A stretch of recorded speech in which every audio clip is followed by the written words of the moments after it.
Hi, this is Danny Queen. Welcome to another edition of Color Me Poetry this evening. We have an exciting show this evening with my friend, my old friend, my good friend, Dr. Miles Sr. And brother, I've known you for a long time, and we always talk music. You've helped me with songs and all of that when we work together. It's nice to have you here, brother. Thanks for having me. I'm glad to be here, and it's a pleasure being with the poet, Danny Queen. My goodness. Thank you, brother. Thank you for coming. Now you're a jazz musician, pianist. How long you been playing piano? When did you get started? How did you get started? Oh my goodness, I started when I was 5 years old. What? Yeah, and my grandfather. I grew up with my grandparents in New Orleans. Even though I was born in D.C., I grew up with my grandparents in New Orleans, and my grandfather hooked me up with a summer camp program at Dillon University.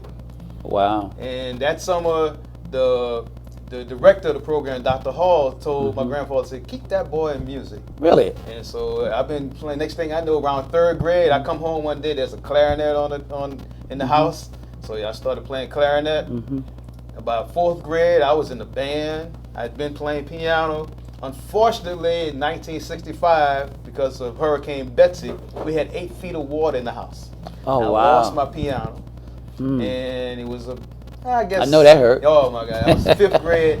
I didn't get another piano until about 7th grade, but I still been playing music.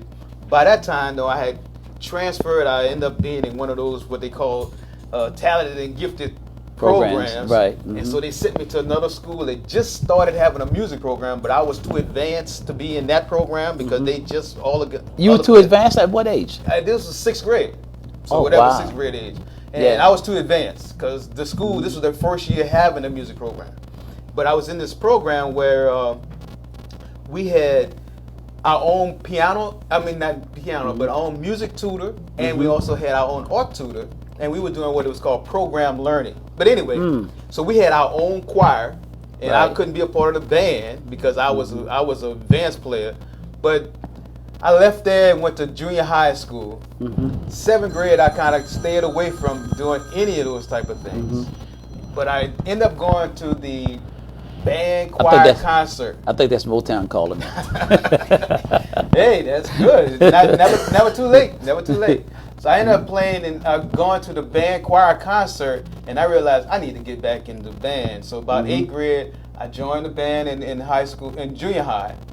And I switched instruments from clarinet to flute because the band director, Mr. Houston, at one time, matter of fact, at that time, he owned a music store in New Orleans, the only black-owned music store in New Orleans, Houston's Music. And he was the band director at the junior high I went to. And he said, anybody want to learn to play flute? And I looked around, nobody said anything. So I said, I'll learn. So I never started learning to play the flute. But by this time, I'd already gotten back into piano. And so I was a classically playing trained pianist. What year did that start? Your This got to training? be 67, 67. But it was interesting because even from when I go back to start playing at 5 and went to Dillon, I ended up taking lessons under the Sunday school pianist at the church. Oh, wow. Yeah, Mrs. So you got some gospel training under your belt? No, I didn't get gospel training. We weren't learning gospel. They was really doing classical music. That was the thing. Classical. That was the thing. Learn classical music. Learn how to basically just play. Wasn't about teaching about gospel. But as time went on, I was a part of the choirs at church. I would sing in the choir, but I wouldn't play. I'd play classical Well, why piano. didn't you play?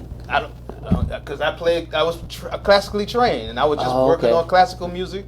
Matter of fact, I was one of the first black.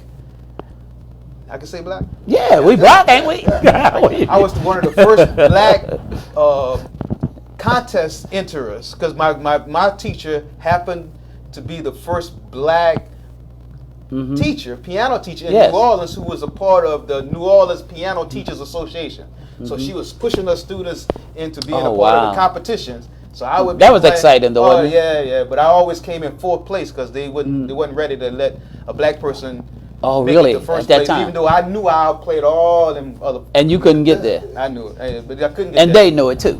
But Come on, okay. tell the truth. I ended up doing that, and from there I ended up going to a high school that I really didn't want to go to, but I ended up at this high school, and I ended up becoming the band captain Somewhat stopped playing piano, but I kind of just stayed focused. And eventually, I got to Southern University. Did y'all have, when you were younger, did y'all have like drum and bugle corps? Because that was very popular in this area. In New Orleans, the majority of the high schools and junior high school that were run by black directors were bands. Y'all known for bands, though. Because it was Mardi Gras. And so they always had prepared them to be able to march in the parades. Because see, those parades paid for you to be a part of it. And really? That was a fundraiser. And the way y'all did homegoing funerals in Louisiana, it was like a get down. No, that's a whole other world. That's a whole other jazz funeral. I got a chance to experience my first jazz funeral when my jazz instructor Alvin Baptiste passed. But by that time I was teaching music. That was 20, 30 years later. Yeah, I've never been to Louisiana, but it is the home of jazz. That's what it's considered, and the reason why is because in the beginning, when jazz musicians, let me rephrase that. Well, in the beginning, New Orleans was basically a place where a lot of Creoles lived. And the Creoles didn't identify with their African heritage; they would identify with their European heritage. Of course. And so they would send their children to Europe to learn classical music. Yes, I know that. And in the beginning, the Creoles had their own opera house and their own symphony hall in New Orleans. Okay. And this is before the Civil War. This is before that war. But after the war, when they finally convinced the Union folks that, look, we got it, we'll do whatever y'all say. That's when Jim Crow started coming involved. And that's when the segregation started coming involved, and they started letting them people, and they burnt those Creoles, burn them out, burnt their symphony hall and their opera house. And so white folk did this. Yeah, and so basically the very well versed, virtuoso classical musicians in New Orleans had to now just hang out with those self-trained musicians that came from the plantation, from regular Alabama, black folk, people just learn to play. And so that's how the infusion of those two together, the classical training with the natural ability that that's how and the rhythms jazz has evolved from that. Because so now all of a sudden you got people who can really play what they can read, and other people playing by the ear. And they were learning from each other. They were learning from each other. They had no choice. That's how jazz got started. That's why New Orleans is considered the birthplace of jazz. You know, when you think about the Creoles, I remember reading about the people like Jelly Roll Morton during that time and his contribution to jazz. I think they said that he was the first one to ever really notate jazz. Yeah, from what I understand. The other person that did that also was the next era with the ragtime was Scott Joplin. Well, yeah, Scott he Joplin was able later. to notate also. But that was later though. Yeah, that was later. He came after Jelly Roll. Absolutely. Oh, okay, ragtime, yes. Yeah. Yeah, it's funny how all these different genres of music seem to develop out of everything. I mean, basically from Louisiana. Yeah, it's interesting that whole culture just you talking about the mouth of the Mississippi River. Yes. Right? The New Orleans was the major port on coming out of the Gulf of Mexico into the river that would lead up to the rest of the country. And so, and a lot of people don't realize that New Orleans basically is the start of a lot of things. That's where that's where the drugs came in. That's where you could buy your slaves. Matter of fact, the mafia was even started in New Orleans. Yeah, I hear that as well. Now tell me about Congo Square. What is Congo Square? I know what it is, but some people listening may not know the significance of it. The thought of Congo Square was a place where the Africans in New Orleans had a chance on Sundays to kind of just go and relax and hang out and enjoy themselves. A day off. And it was day off, and so they get a chance to come together and perform and just drumming, be good old humans and enjoy life Once without a having week. to worry about the being pressured with the whip and going to work. So it's a place where they would gather. Yes, that's what it was. Oh, does that still go on? Not necessarily. I mean, it's not in the formal sense. not in a formal sense, but that's where because New Orleans is a major tourist area, so a lot of people came in, and that's what I want to see. They would come to see that? Yeah, and that's how I can't think of the guy's name all of a sudden, but that's how the Porgy and Bess story came out of that. Out of Congo Square. Well, people, the particular white musicians who would come to Louisiana to kind of study what was going on with the natural culture, the basic culture of the country, of the countryside, and they would take it back and say, "Oh, let me write something," and come out with it. Now you have Rhapsody in Blue and the Porgy and Bess concept. All of that. So all of that influence was there coming out of Louisiana. Yeah. But it started in Louisiana, and then it went elsewhere, spread it throughout the country. Going up the river. Yeah. Going up the river, got the Natchez, and you go keep on going. You get St. Louis, you got Memphis. Yes, off to Chicago and New York and everything else. And as a matter of fact, I have a friend of mine that he's now the professor of jazz at Southern University. Okay. He used to be on, they still have cruises that go up the river, and they have performing musicians on it. And matter of fact, my friend used to play it. People used to, from what I understand, that people used to say they could hear that music because the sound travels on water. Absolutely. That they could hear that music miles and miles away, hundreds of miles away on the river. That must have been a wonderful And thing. then at that time, Louisiana didn't have the boats where people would perform on the boats and stuff. Yeah, for high class they always had. I mean, it's interesting. There's a lot of things that happen on the river that later on you find out about. You know, So, find out about. well, I'm sure a lot of stuff went on. A lot of stuff A went lot on. of stuff. When you talk about Louisiana, a lot of stuff went on. So, yeah, but you from that area? Well, I grew up there. I grew up there. I was born in D.C., but after parents divorced, my mom was a young nurse in the D.C. area, having difficulty with babysitter. She sent me to grow up with her parents. Oh, wow. So you became, so you were engrossed in that culture at a young age. Yeah, from two and a half years old. I left New Orleans around 17. So what was it like for you as a young person, though, absorbing all of that right in the middle? But at that time, you didn't know about the history of the music, I didn't know, none of that. But one of the things is the house I grew up in, my grandparents had 12 children. Okay. They raised 11 because one passed when he was like 4. But the thing is, the rule in the house was you play music. Everybody played something. Everybody played something or sing or something. No. And I'm child 13 on one level. So it didn't matter your gender? No, didn't matter. Oh, everybody played Everybody play, or that was a part of the rule. You play music, you go to church. Did you have to stay all day? Not necessarily, but you need to go to Sunday school, church, or one or the other, or both. Now we talk about the different genres of music that came from that area. I don't know much about Zydeco. Doc. You know what? That's interesting. I didn't know much about Zydeco until I left. Where did Zydeco come? Till you left? Zydeco came from more of the Cajun influence, which is more mid-Louisiana, where the combination of those Canadians had come down to become shrimpers. And in that area, that's where that particular style of music came from, evolved from. But because of commercialism, later on, they just tied it all in with New Orleans. And every time I see the Saints and stuff on they always had playing Zydeco music. I'm like, that's not New Orleans. That's not. Really, it's not New Orleans. But it wasn't a part of the early influences of New Orleans. It's still not a part of it's the influence. But they bring it down there. I mean, right now, every year between the last week of April and the first week of May, there's the Louisiana Heritage Festival that's held in New Orleans. So that's when they bring in all the music throughout the whole state. Zydeco is there. Oh, it's a part of it. I never knew anything about eating alligator, but you can get you some alligator. Well, I ain't never had no alligator. But people have to eat alligator? Yeah, absolutely. I've had a little bit of okay. The closest I ever knew about alligator was alligator shoes. Stacey Adams or something my dad used to wear, They eat alligator. Yeah, they actually eat alligator. Yeah, they actually eat alligator. Wow. Crawfish, crayfish, depending on where you're saying. Eat alligator, that make you sing about something. No, I mean, I make it fun, but I don't really know. I understand. And so, but that Zydeco is not New Orleans, but it is Louisiana. It is Louisiana, but it's not necessarily. It's part of Louisiana heritage, but not New Orleans. Oh, see, I'm glad you spoke that because I didn't know the difference. Because I heard this music, they play in the Zydeco. I'm like, what is Zydeco? I mean, it's not jazz. It's not.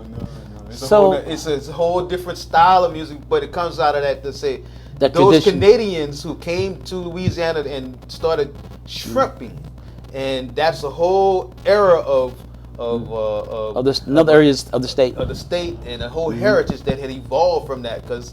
Louisiana happens to probably be one of the major states in the country that has a lot of interracial stuff going on.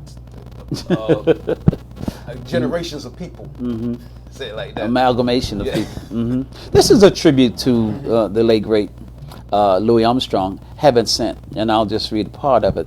As God's gift to man in the name of love, he was a heaven sent, a special delivery from above. From the battlefield of life, he came up hard. His unparalleled genius was a gift from God. As a born virtuoso, classic jazz architect, his charm, style, and smile was always in full effect. From the deepest level of music sophistication, he was the founding father of jazz improvisation. As the polyrhythmic icon, he could play scat and sing, and through it all, taught the world how to sing, taught the world how to swing. I just read part of it in the interest of time. But yeah, Louis Armstrong was an interesting figure, man. And let me give credit also to the great Ken Burns and his jazz series, man. I love that series, man. When I first watched that series, like 10 DVDs, 12 DVDs, each one is at least 2 hours long. It's like taking a course in jazz American history. So I thank Ken Burns for that series, man. I learned a lot from him, and of course from my own reading as well. You know, it's interesting. You can tell how young you are because when I first saw the Ken Burns series on VHS. It was on VHS? Yeah, and I think I still have a copy of it. That whole series on VHS. Oh, it started on VHS? It started on VHS. When I saw it, was on DVD. But one of the things that's really series. interesting about Louis Armstrong, and you mentioned it in your poem, where he is the founder of scat. And one of the stories that people never hear about all the time is that, you know, back in that time, when they would go to record, they had everything was on the site. You couldn't go back and retape stuff and redo it. And the technology wasn't there. Yeah. And so he had his music, and the music it hit the flow. Wow. And so all of a sudden he had to come up, improvise. Yeah,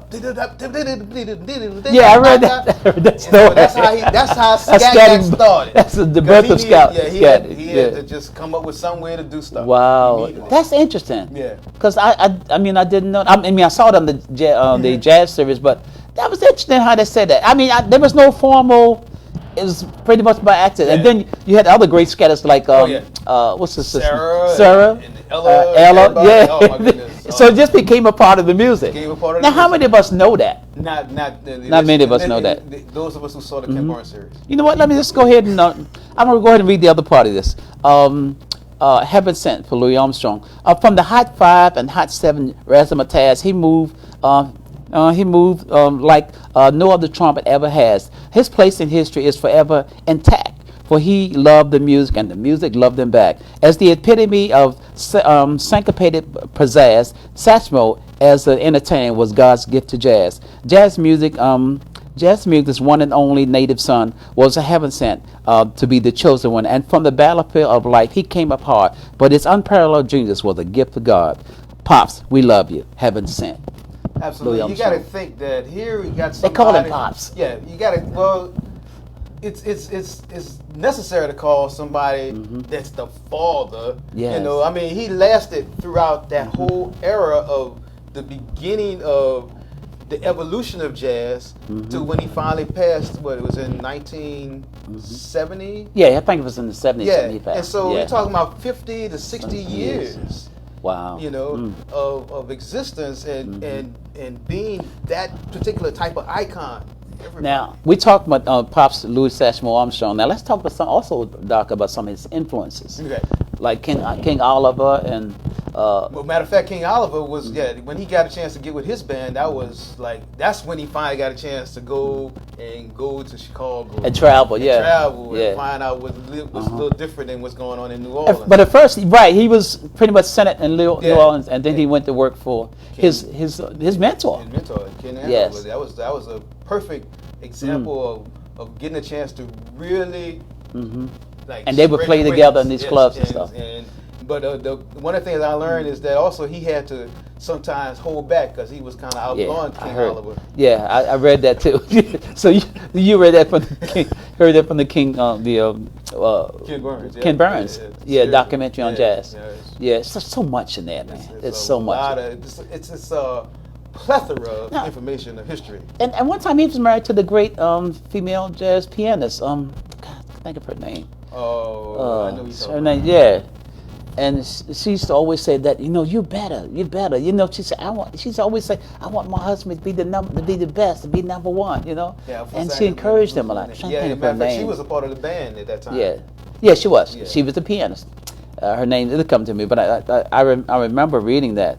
But music, man, when you think about jazz music and how jazz music has not only influence but other genres of music came out of jazz. Everything comes out of jazz. Blues. I mean, a lot of people, the blues. Well, the blues came late.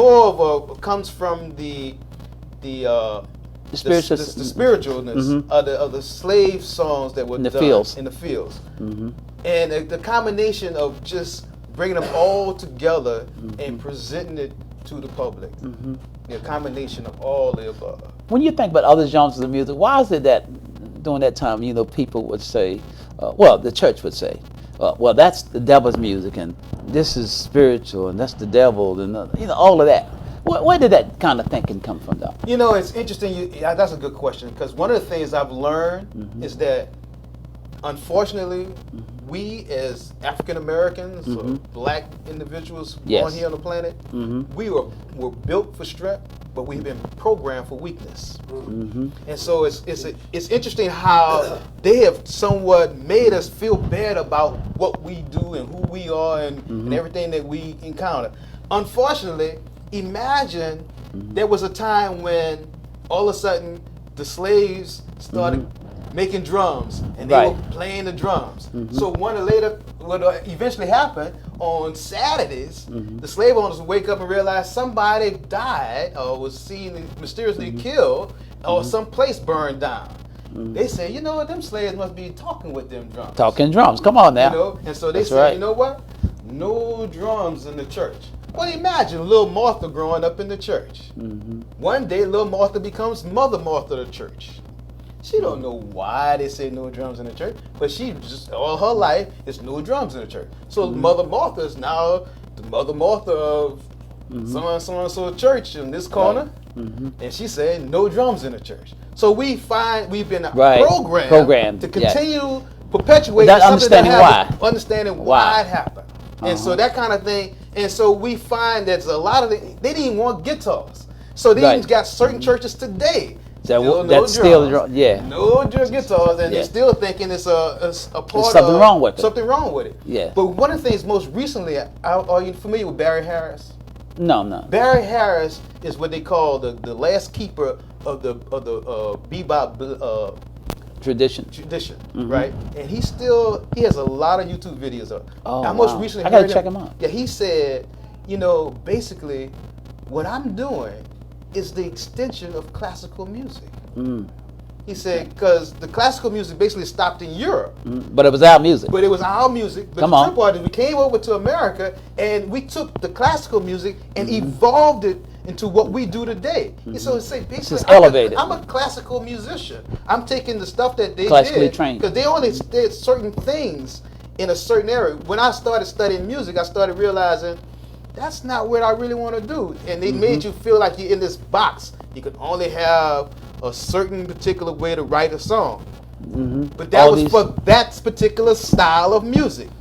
And jazz opened that door open, and jazz kicked the door down. Yeah, it's like, you know, and they weren't playing music that was like just wrong. They were enjoying playing the music of the day. You know, because and it was the music of the day. It was the music of the day. Yeah. And what they did with it, they found a way to improvise on it and take it and say, oh, this note here sounds good over here. And, you know, and a lot of times they didn't understand the notation of it. They just know it sound good. And Louis was one of those people, musicians in the beginning. This sounds good. I do it like this. But he wasn't trained. He just God-given gift. God-given gift. Yes. It sounds good. I'm gonna play this. I'm gonna play it that way, and little by little. But later on, you start developing and evolving. You get a Dizzy Gillespie together. You get all these guys start understanding. They start looking at you. Get a Duke Ellington. Oh my goodness, he went trained in France. Yes. He went to train, understand how composition is done in France at the Paris Conservatory. Yes, he did. You know, and so when you start doing that kind of stuff and then bringing it back home, then then you start sharing it with like we're doing now. And I heard him say on the Ken Burns. Ken Burns Jazz series. I'll keep referring to Ken Burns because it's a great series. He said learn all that you can and then learn how to unlearn it. When you do with jazz now, I said, wow, that's interesting. That's a heavy concept. But yeah. you know and Duke didn't believe in categories either. Yeah. The thing is that the categories came about when they were trying to figure out where you go. Because somebody was saying, man, what's that they doing? Man, that's jazz. And they didn't even spell it with a Z. It was back ASS. JSS. Jazz. And so it was put in the category so you know where to go buy it. Yes. I mean, back in the days we used to go to name a record store. Tower Records, Kent Mill. You think about it. All of that. The jazz section. Right. They had a jazz section. They had the gospel section. That's right. Right? Yeah. But the store was like 6 floors big. Oh yeah, Tower was something. Yeah, Tower and they had Records, a jazz section. You That's right. had your R&B section. You had, all the different sections. Yeah, but they had easy listening. All of that. But the number one selling music right now in America is country. Country music. And that's what it was then. And so the thing is, it's the music of the people who's in power with the money. Well, what about rap and hip hop? I mean, evolved right out of that same thing. The same, I mean, you go back and you listen to some. They took the instrument and took music out of school, so young people used what they had. And then, but people have been rapping for years. Yeah. I mean, I remember hearing Miles Mabley rap. Really? I remember an old song by the Temptations. Matter of fact, they were in town last night. They were at the MGM. I remember an old song by the Temptations called Ball of Confusion. And Dennis Evans was leading. He wasn't singing. He was rapping. People moving out, people moving in. Why? Because of the color of the skin. Run, run, run, but you still can't hide. Yeah, that rhythm. It was there.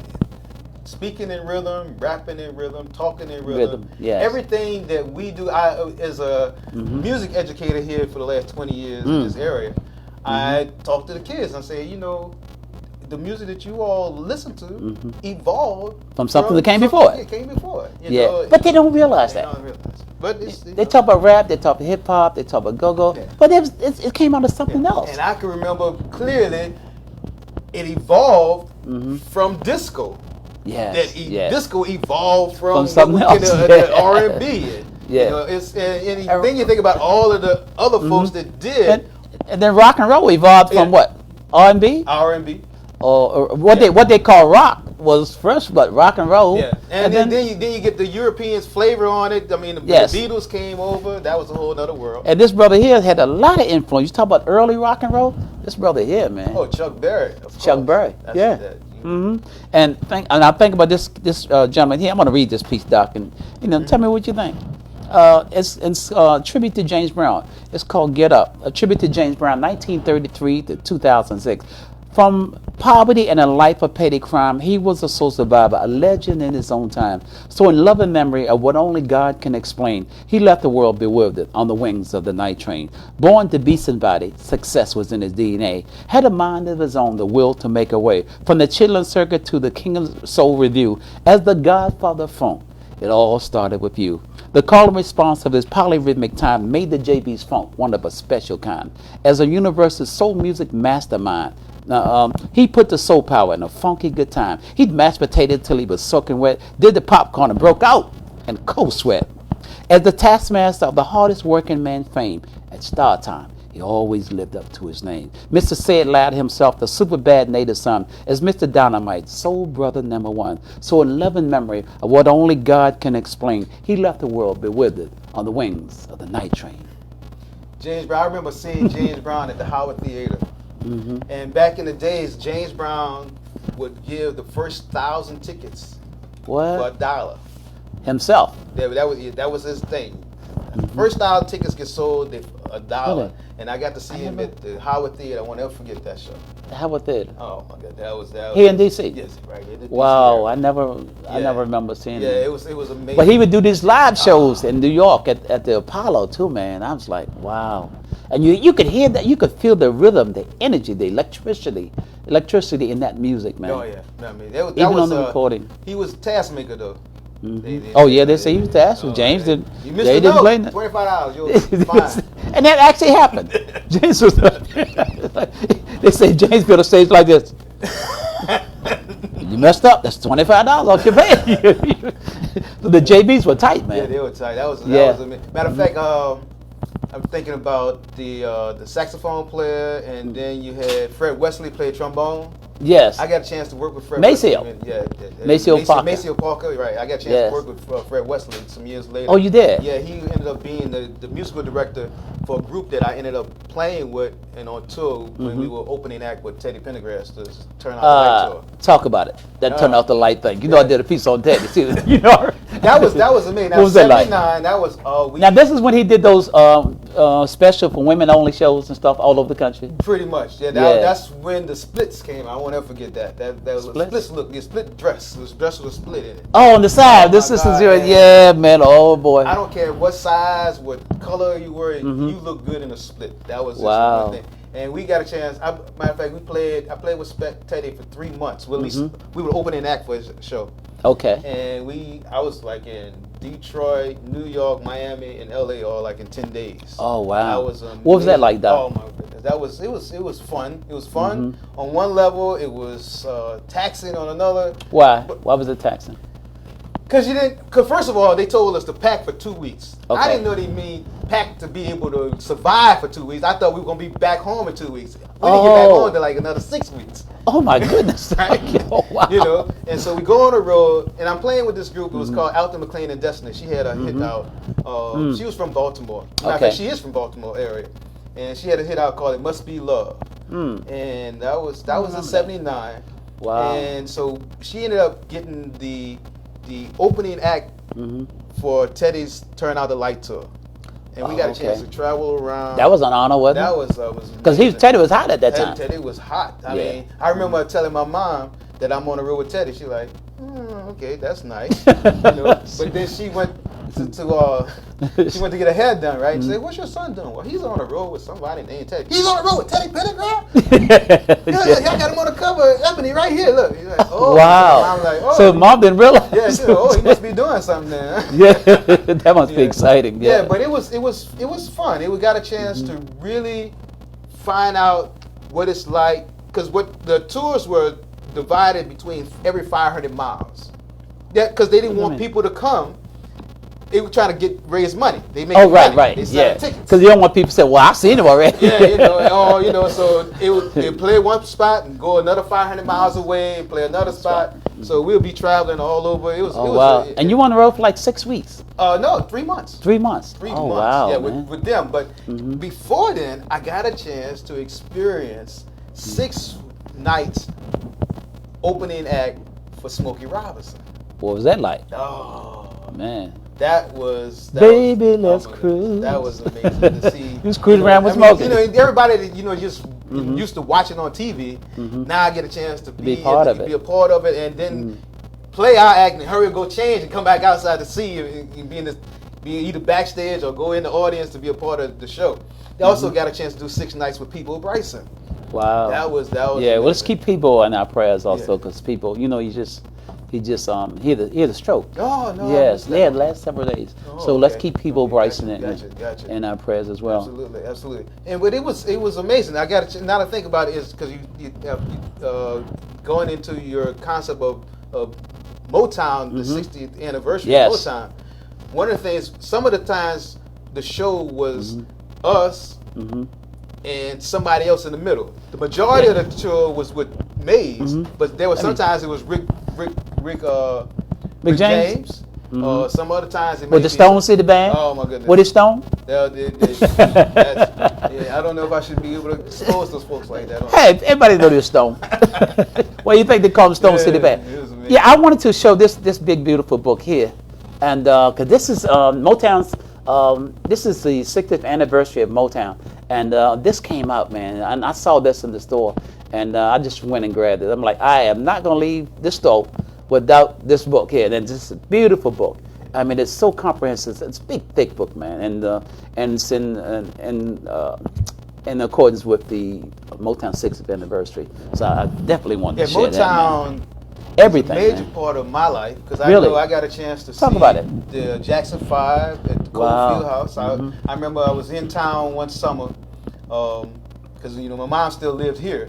So I'm in town and she remarried, and my stepsister, she was 10 at the time. I think I was, because I was like 17 or so. And so Jackson 5 was playing at the University of Maryland Cole Field House, and I bought Remember tickets. that.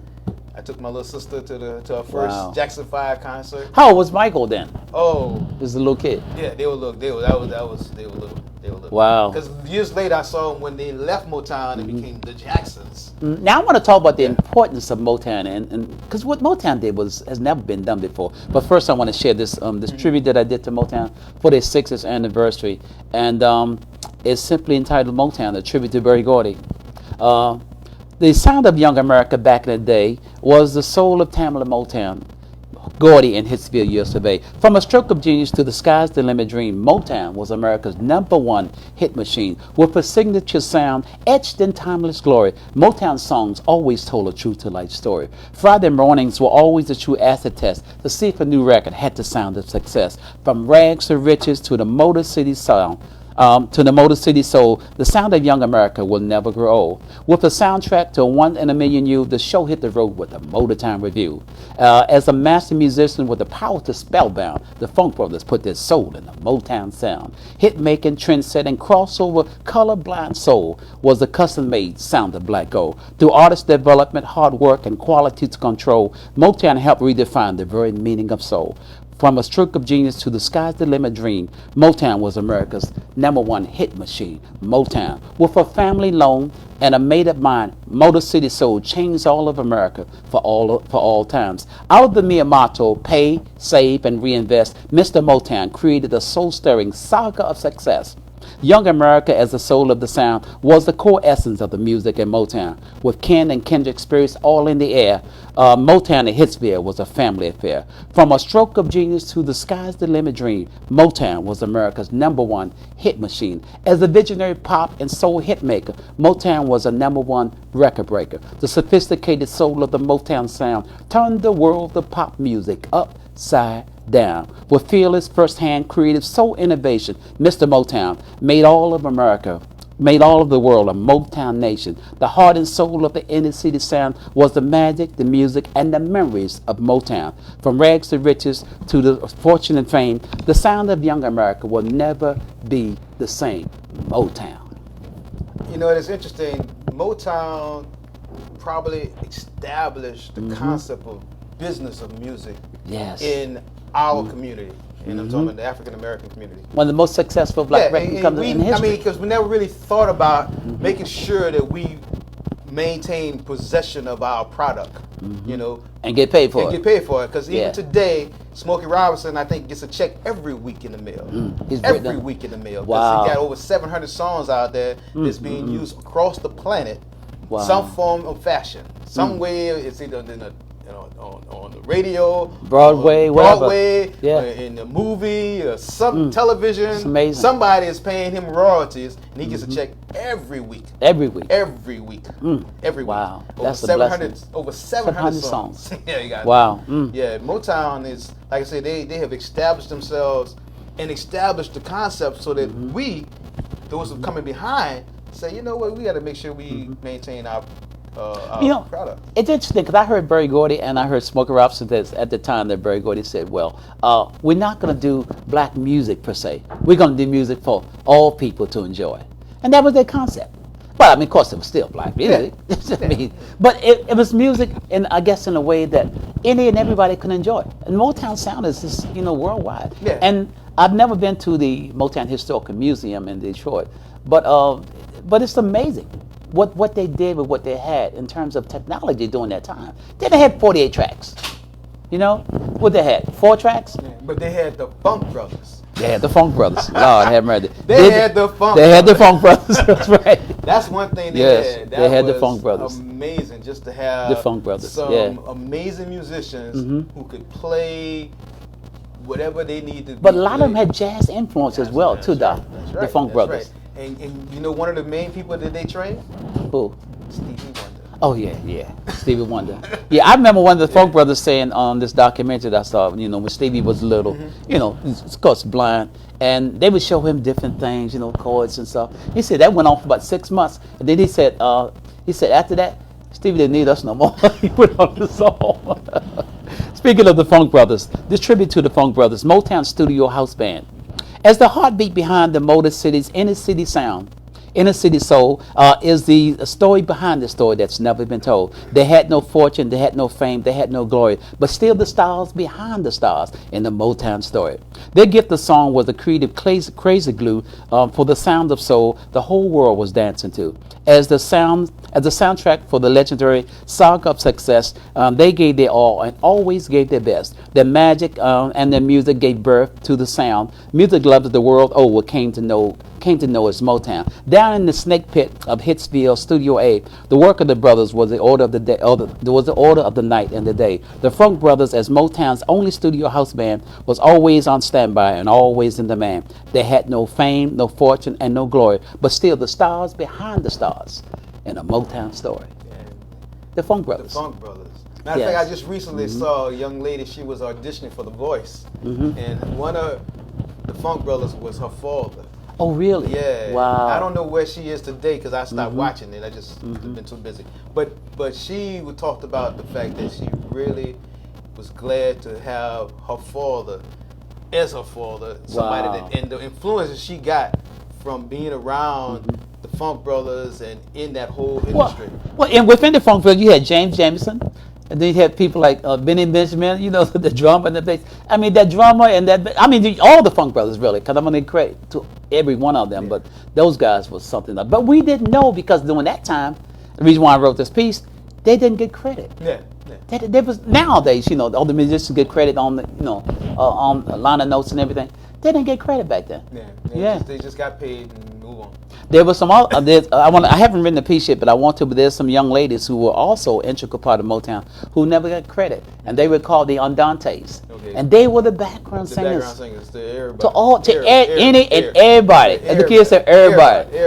Yes, they were, and they were called the Andantes. So I want to do a piece on the Andantes because they were so important to the Motown scene as well, and didn't get credit for it. They some background behind Motown, behind Berry Gordy, behind people like Marvin Gaye and so many of Marvelettes. They were the background singers. They had a major influence on everything since the 60s. Because I don't remember them talking about Motown being the 50s. No. Motown didn't start till 59. Okay, so the 60s, that whole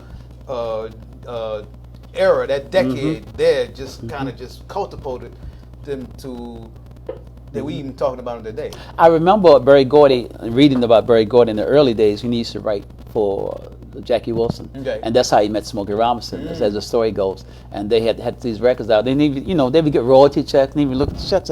Man, $1.59. So Smokey goes, man, we would do better if we start our own record company. And pretty much, from what I understand, that's how it got started. Just like that. Yeah.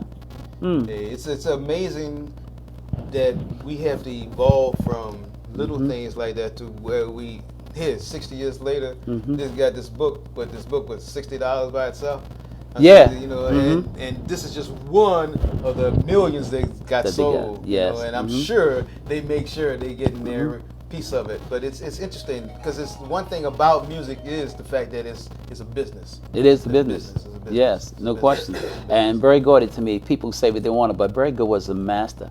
Berry Gordy was a master business person.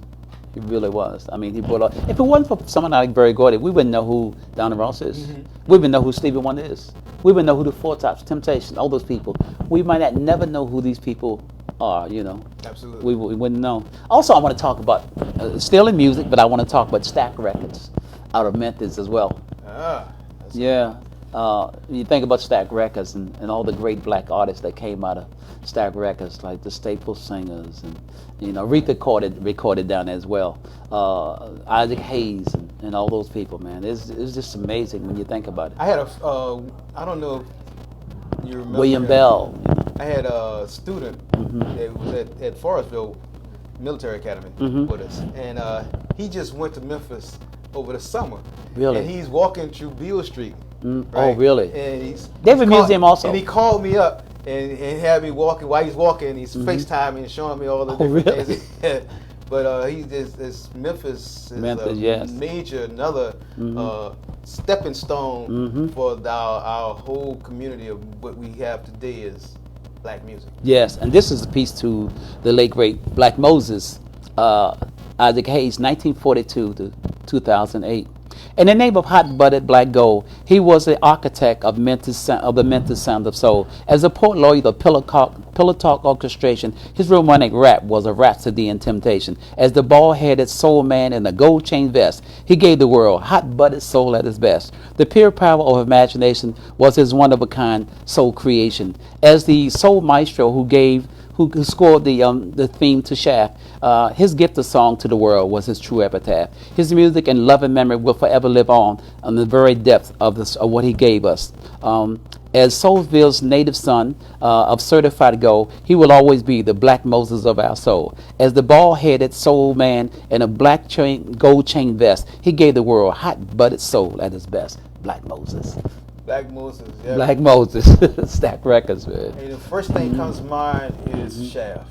Shaft, That yes. that was like that music alone just makes you just you know. And I all of a sudden I'm thinking of that guitar player. Yes. The wah wah. And I think it was the who came out with the son of Shaft. That was the Barcades later on came out with the son of Shaft. I'm like, wow, what a great idea. You know, it's interesting because you brought up the Barcades, and it took me years before I realized the Barcades were originally Otis Redding's. Yes, the thing. great Otis Redding. Yeah. They used to call him the Big O. Yeah, it's like you know, it's like, and a couple of the original Barcades died in that plane crash with Otis.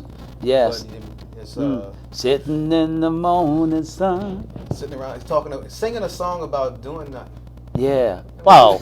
He got a hit song about sitting around doing nothing. And I'll be sitting when the evening comes. Wow, man. The great Otis Redding. Wow. There's a lot of favorites. A lot of favorites, man. Otis was something, man. He really was. Yeah, it's unfortunate that he had to leave us So soon. that soon. I mean, Yes. there are some theories about what happened.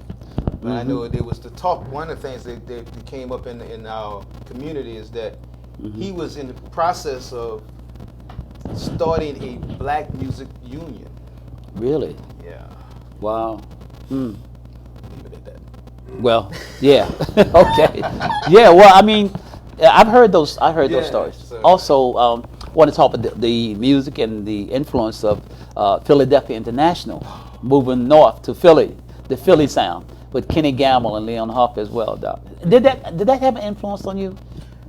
Not really. Not directly? Not directly. Okay. Probably indirectly because I got a chance to work with Teddy, and he's out of that Philly group. Philly label, yeah. But well, let me see. You got Teddy. You had the Intruders. You had the OJs, Patti LaBelle, Phyllis Hyman, on and on and on. Yeah. Yes. It's McFadden, Whitehead. You could say, did he have an influence on me? Not directly. Not directly, but indirectly. Because I was a party goer. And a matter of fact, I probably gave more parties than a lot of people went to. And that was just the thing, because it was easier for me to give party than just go, because I went to HBCU down in Louisiana, and it's like, hey. But as a musician, you listen to everything. Oh yeah, I listen. That's really what just. I remember my second semester in college.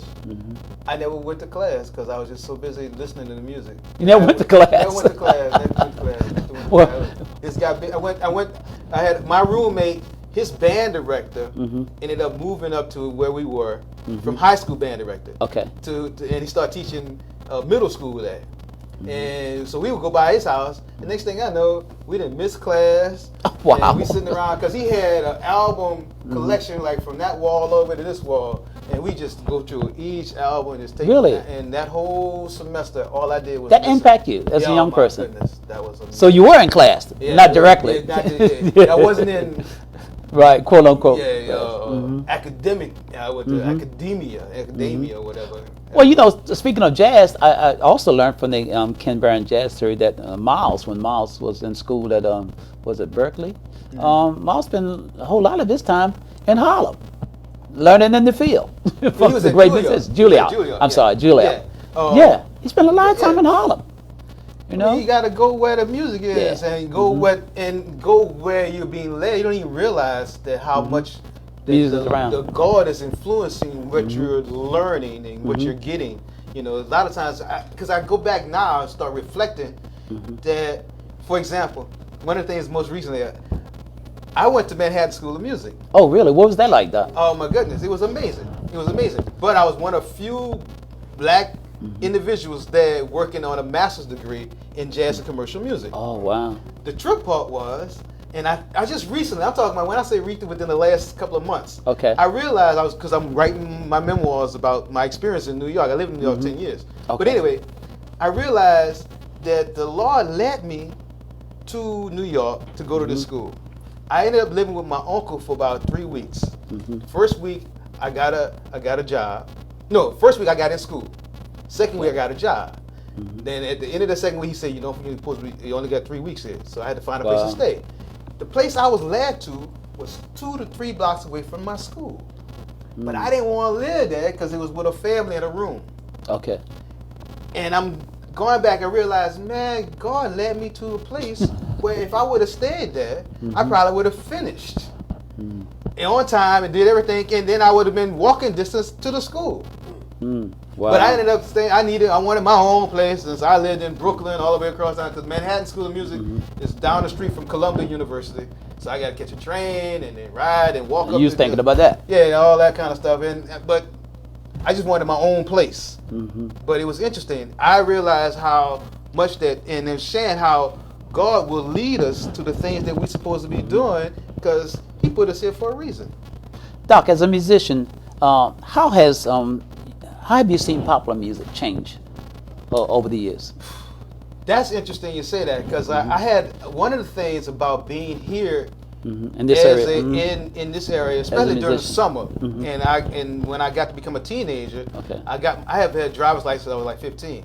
Okay. So I come home to stay with my mom during the summer, but I had an uncle that had a hotel in D.C., the Pitts Hotel. Oh, okay. And one of the things that I experienced going to the Pitts Hotel was music.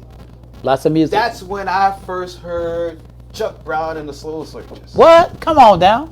Don't break me gut. Put a pin right there, Doc. And we're going to come right back to that story, because I'm going to share this with you as a tribute to the great Chuck Brown.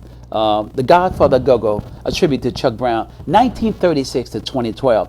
Chuck soul-searching Busted Loose Brown is the undisputed godfather of the go-go sound. As the brightest star on the Go-Go Walk of Fame, you gave the homegrown groove a national name. The way you wind me up, I know it's your pleasure. And as DC's native son, you're a national treasure. You put the trouble in the funk for all to see. As the godfather of go-go in the first degree, as the real essence of what go-go's around, you are the host in the house of the DC sound. Latin rhythms, jazz, soul, and a non-stop beat are the roots of go-go with a call and response from the street. If it ain't got the go-go groove, it don't mean a thing. If it ain't funky enough to have the go-go swing. As an indigenous icon of classic go-go soul, you have a feel for the music that never grows old. Through experience unlimited as a master music man, you are as the great godfather go-go all over the land. You put the soulful funk in it for all to see. As the godfather of go-go in the first degree. P.S. Show you right. In your poem, you mentioned two things that's really important. What's that? Indigenous. Yes. And call and response. Yes, that's very important in black music. In black music, not just go-go. Yeah. And so here we are. And what we've been talking about is music that's indigenous. Indigenous, yeah. And that's the one thing that I've learned about jazz. That I got a chance to go and play jazz in Switzerland at the Montreux Jazz Festival one year, and they were like, oh, man, a guy walked up to me. It was like young guy. He was like, man, that was so good. So where y'all from? I said, well, I'm from New Orleans. Oh my God, you must be kin to Louis Armstrong. Everybody's kin to Louis Armstrong. Because I was like, okay, I'm black. It's a young guy. I'm black and I'm from New Orleans. It's a white kid. Playing jazz. Yeah, well, he was French. Okay. He was Swiss. Okay, well. Yeah, but we want Montreux is the French speaking side of Switzerland. Okay. And they had this major jazz festival, and so so indigenous. You thought you were related. I must be related to Louis Armstrong, right? But and then but we talk about call and response. Call and response comes right out of the black church. Well, not even the church, but comes right out of the fields. Well, yeah, that's true. Yeah, come right out of the fields. It does. Yeah, come right out of the fields. Came out of the fields. Of the slave. I'm gonna say something, and you're gonna say something back. But it's amazing. It's wow, amazing. that's so interesting. Perfect. Yeah, because if you listen to go-go music, it's always a call and response. Chuck be singing, and they say, "Oh, y'all talk back to me," and it's interesting. And it's just beautiful, man, when you think about it. A lot of people don't even realize what go-go really means. What happened, Chuck he was playing his music, and he realized, I stop a song, and then everything dies down. So he wanted something continuous to continues on. So he tell the drummers, keep go, keep going, go. Don't stop. And then it go right into the next song. So that's what go stands for. Just continue to let the music go. And so they came up with the rhythm. That's amazing, because there's nowhere else. And you're talking about something that's indigenous. Yes, that's indigenous to the Washington D.C. area. It's interesting you say that, because one of the go-go groups, I don't know if it was EU or one of them. I had the record, and they did a remake of Smokey Robinson's old song, "Go Into a Go," and they put a go-go beat to it. Love that song, man. I got to find that. It's interesting. Another thing I think about stuff that's indigenous, like in Louisiana or in New Orleans, what's indigenous is called the second line.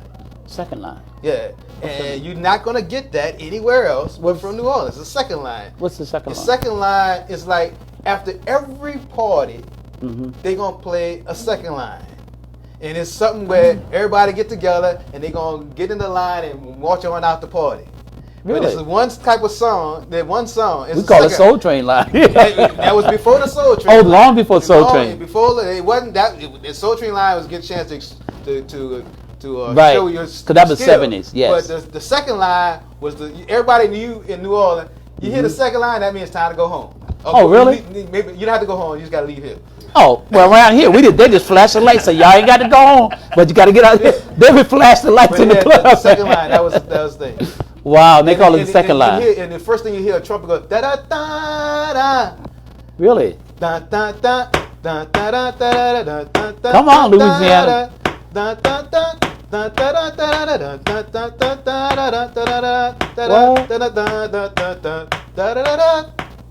And you hear that, that's. I mean, y'all got to get up out of here. You got to go. And you hear that, you know the it's over. Yeah, we get the education up in here today, man. I'm telling you, this is beautiful, man. I mean, your base of knowledge, man. There's just so much. So, what's it like working with young people, man? Teach, because I know you, when we worked together, you were teaching music. Yeah, it's interesting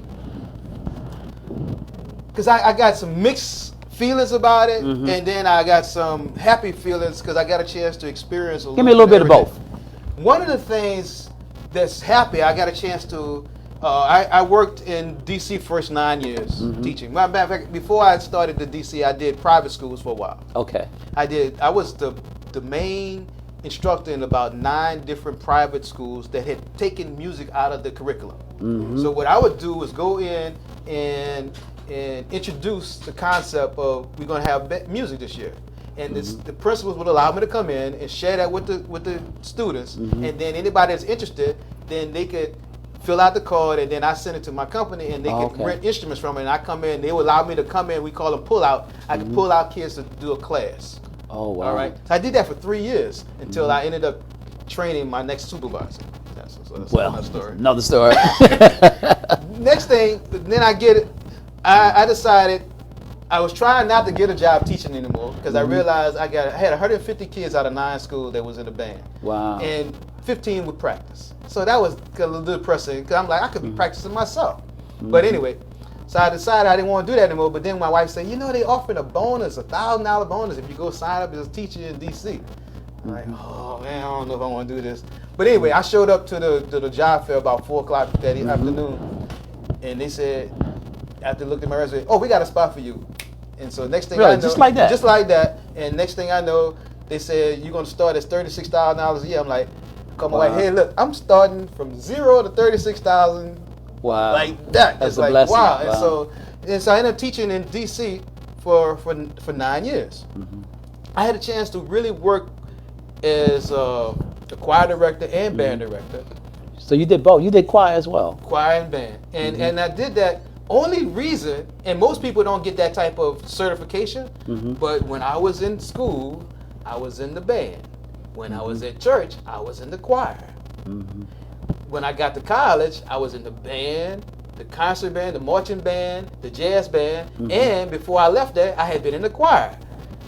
So I had that experience. Oh, that experience. That's and a lot so of when somebody experience, said, could you teach band and choir? I'm like, yeah, I guess so. I've been doing that. You've been doing it all along, so what's the difference? Yeah, so I didn't realize, but after I had already signed up, then they talked to the other music educators. They're like, you shouldn't have signed up for all that. That's a whole lot.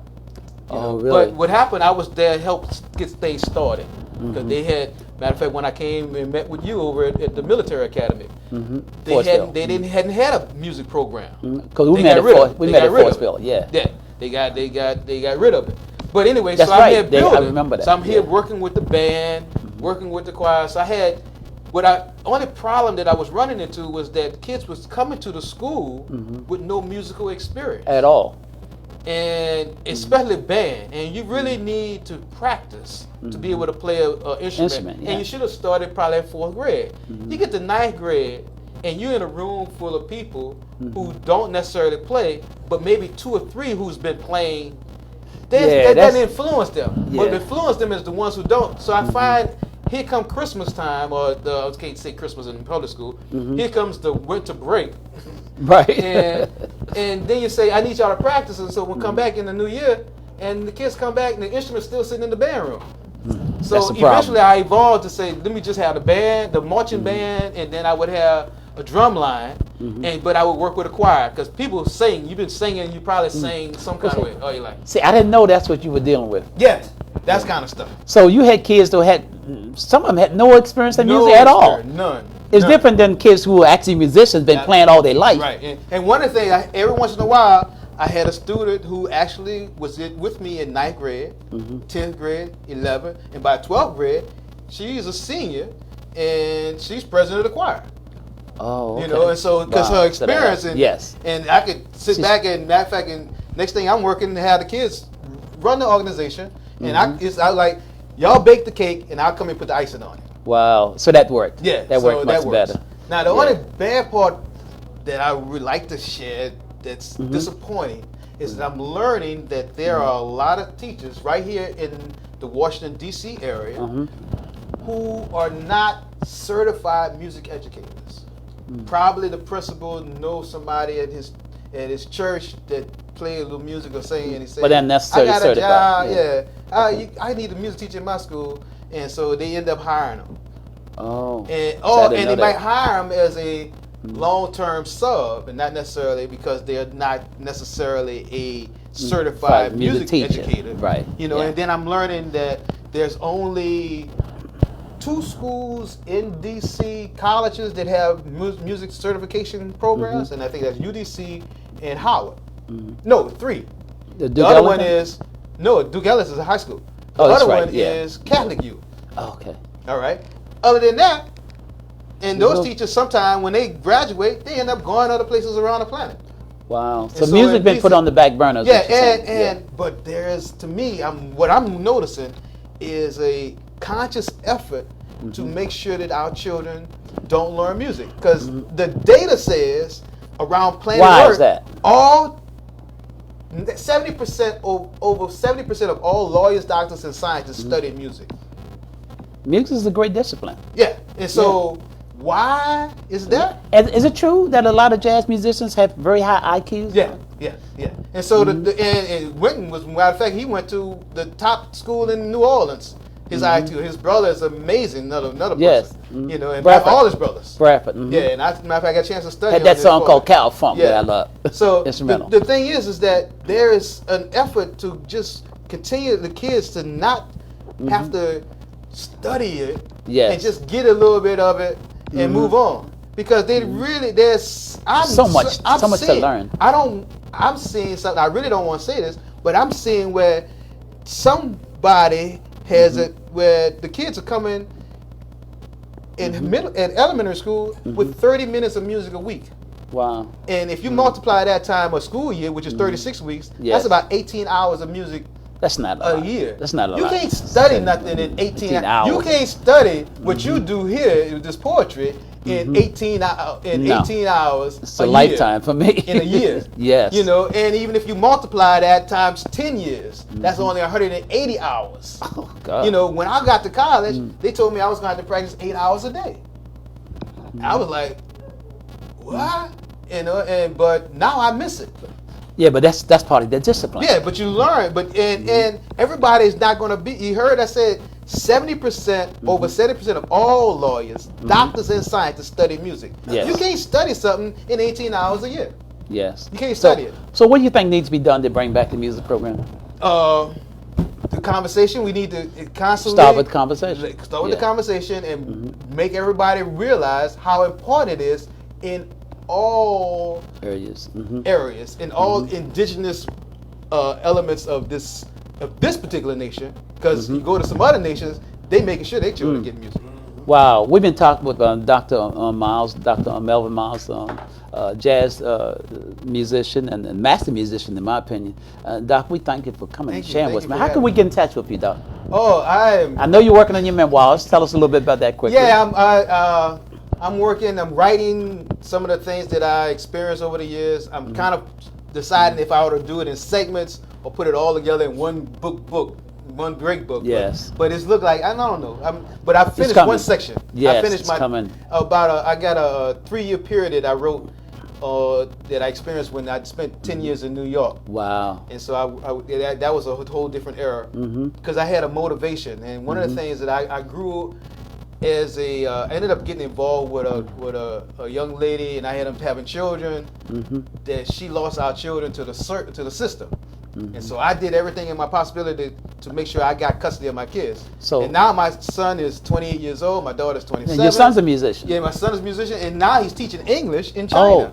It's right. Yeah, I remember you telling me that. So but the thing is, my motivation during that era, what I wrote about is that experience. Yes. Going through doing what I needed to do to make sure I get custody of my kids. I didn't grow up with my father in my life, so I wanted to make sure I had my kids. They had their father in their lives. So I know you're going to definitely talk about the music as that's well. So how can we get in touch with you quickly? Well, one way is you got Dr. Mel Miles at gmail.com. Okay. And the other way, it would be just call me. Okay. Yeah, 240-271-4600. We've been talking with Dr. Melvin Miles, my good friend, my buddy for many years. We worked together. And Doc, it's an honor and a pleasure to have you here. Absolutely. I'm Danny Queen. This is Color Me Poetry. Until next time, color me poetry. I am, I can, and I will.